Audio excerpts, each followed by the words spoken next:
is up, all my dorks, nerds, geeks, and gamers? It's your host Ghost here, and you're watching a brand new episode of Dorks Movie Minute.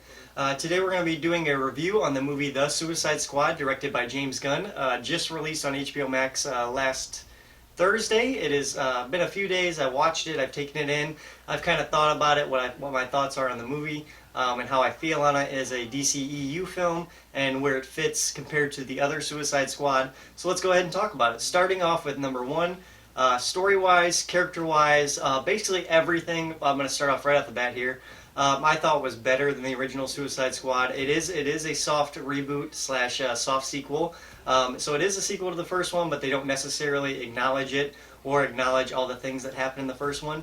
But we do get a nod in the very beginning to Captain Boomerang and what's his name? The leader of the squad, of the original squad, comes back, and he's a major player. Rick Flag is a major player here.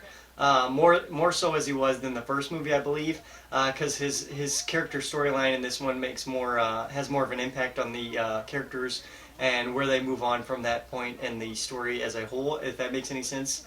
But yeah, Rick Flag has a bigger part. Captain Boomerang does show up, and of course Harley Quinn does return from the original squad and plays a bigger part as well in the Suicide Squad, the team of this movie. But we start this movie off in a very James Gunn fashion, very classic music. We get this whole new team of Rick Flag and Amanda Waller gathering up this Suicide Squad, this new Suicide Squad that we didn't see in the first movie. They go to retrieve this data from this tower that Amanda Waller wants the data. She doesn't really care what the tower is there for or what it's protecting.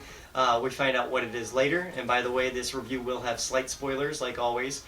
So if you guys are watching this and you haven't seen the movie, then you might want to get out of here, because we will be talking slight spoilers. We won't be giving away the whole movie, but some of the major stuff may be spoiled in this review. So that's just your warning now, guys.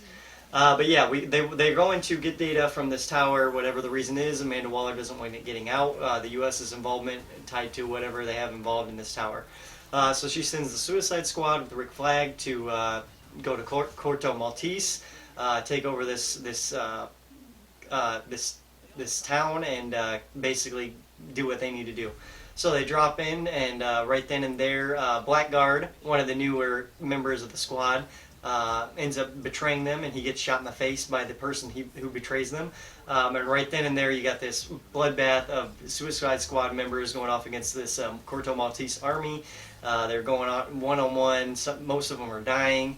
You got Total Detached Kid, who takes his arm off and messes with the bad guys, slaps them around a little bit, and then he ends up getting shot. So they all end up dying except for Harley Quinn, and Javelin dies, and Javelin ends up giving his javelin to Harley Quinn, which comes in the story later on. But everyone dies in the original Suicide Squad team, including Captain Boomerang, who is dead at this point, and it just leaves Rick Flag and Harley Quinn, who basically we find out Amanda Waller had a second Suicide Squad come to the island at the same time that the original squad dropped, because she knew most of them would die. So why not bring in a backup plan? Then that backup plan comes in, and that's when you got your Bloodsport, played by Idris Elba. You got your King Shark, played by Sylvester Stallone. You got Polka Dot Man. You've got and Peacemaker, played by John Cena. All of the main characters in the new Suicide Squad are Ratcatcher 2. They're all scene stealers. They all play off each other really, really well. And particularly, I give John Cena and Idris Elba the one-up. And Harley Quinn, even. Margaret Robbie does even a better job playing Harley Quinn, I think, than she ever did in any of the other DCEU movies. Especially with the emotional response she has to being captured and kind of getting out of the situation herself. And there's this whole battle scene of her using the javelin that the javelin gives her to get out of the situation. And you definitely feel the emotional weight behind her getting out of that situation herself and how it makes her feel as an individual character. So yeah, that scene definitely works really well while the other crew members are trying to save her. On top of that, you have drama. I'm not going to tell you guys how this all plays out or where it fits in the timeline. I'm just going to give you points of what I think are memorable and why they're good points to have for this review.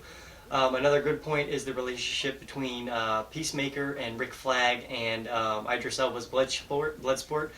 They all three are leaders. So they all three are fighting for control over the new Suicide Squad that they built together. The Suicide Squad, we'll call it. And it plays really well. They have this dynamic of one-upping each other, of this brohood, of them helping each other, and it's a where's it going to go from here sort of situation, scene to scene. It's a very interesting take on the three characters and how they fit together on one team. and how they can play it into other future productions for the DCU coming up in the future. So very exciting stuff to see with those three characters alone, and where they may take them in the future. Unfortunately, we do have a fight between Rick Flag and Peacemaker, where Rick Flag does end up dying in the movie. Spoiler, that is one of the major spoilers. But he's one of those characters that we kind of expected to die eventually. We didn't think he'd be around forever, so to see him go that way, it was kind of expected, but yet it works as well to push the story forward and to give some drive to these characters. We also have this relationship between Ratcatcher 2 and Bloodsport, where they kind of have a father-daughter relationship where she kind of reminds him of his daughter and then he kind of reminds her of her father. So they kind of have this weird dynamic together, but it works, and it has this emotional pull through the story that keeps the two characters intertwined, and makes it very rewarding when the payoff happens in the climax of the movie. So yeah, that's some of the stuff going on there.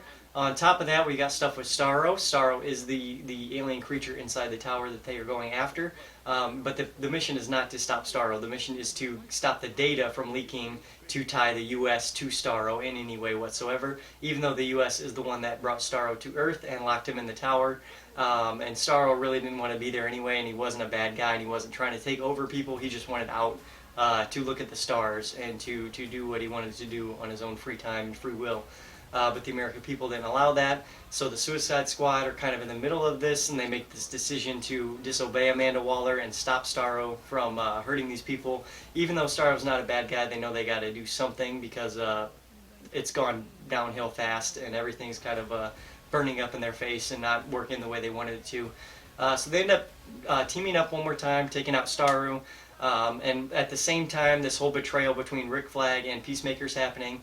Bloodsport ends up dropping down this whole layer of floors. It's amazing. It's a great scene, layer by layer, and he finally gets down safely, and he sees Bloodsport there over Rick Flag's dead body. They both pull out their guns, and they pulls off this. It pays off on this joke later about Bloodsport having smaller bullets that would go through Peacemaker's bullets, because it does. Peacemaker ends up getting shot in the throat. He ends up falling down and dying. Then they end up going and taking on Starro and finishing the job with Starro. Actually, Harley Quinn goes in with a slash on the eyeball, and then Ratcatcher 2 sends all the mice into the eyeball to eat the organs and all that, destroy Starro from the inside out. So they end up saving the day. They end up stopping this major threat from the DCEU, which I thought looked amazing visually, which is a character I've always wanted to see in the DCEU. So to see it brought in a Suicide Squad movie and to see the Suicide Squad take them down, it was very awesome to see and very rewarding. The next step, logically, I could see them taking the Suicide Squad is against the Justice League. That is the only next step I could see them taking these two teams as head-on-head, and seeing what they do with that kind of relationship and where they take those characters from there on both sides. I think it would be very interesting. So we'll have to see what DCU has planned for the Suicide Squad. All we know that there is an end credit scene and Peacemaker is still alive, which we knew was going to happen anyway, because he does have his own HBO Max series coming very soon to the platform. So stay tuned for that, and we'll get more adventures of Amanda Waller and Peacemaker and see what those characters are up to. Who knows, maybe Harley Quinn or Bloodsport may show up in future episodes to kind of build the world and keep it consistent throughout. But yeah, that's just my thoughts on the movie, guys. I'm going to give this one a solid 9 out of 10. It had very good action scenes. The action scenes were fast and brisk. But yet we still had that emotional pull between Ratcatcher 2 with Ratcatcher 1 and then Bloodsport with the ties in between, so you had that emotional pull between characters. And then on top of that, the characters themselves felt very respectful and very real. Peacemaker felt like a great addition to the DCEU cast. I can't wait to see John Cena come back and play that role again. Amanda Waller and her goons actually had a great role as well in the movie. Very good movie overall. Great writing, great cast of characters, great action scenes. Good directing overall. James Gunn knocked it out of the park again. I cannot wait till he comes back to Marvel to do Guardians 3 and the Guardians Holiday Special to see what he does with that. So I'm definitely looking forward to that. But let me know what you guys thought of the Suicide Squad. Do you think it's worthy of a 9 out of 10 rating? Let me know down below. Make sure you like, subscribe, and share. And as always, guys, keep it right here on Dorkston. I've been your host, Ghost. Adios.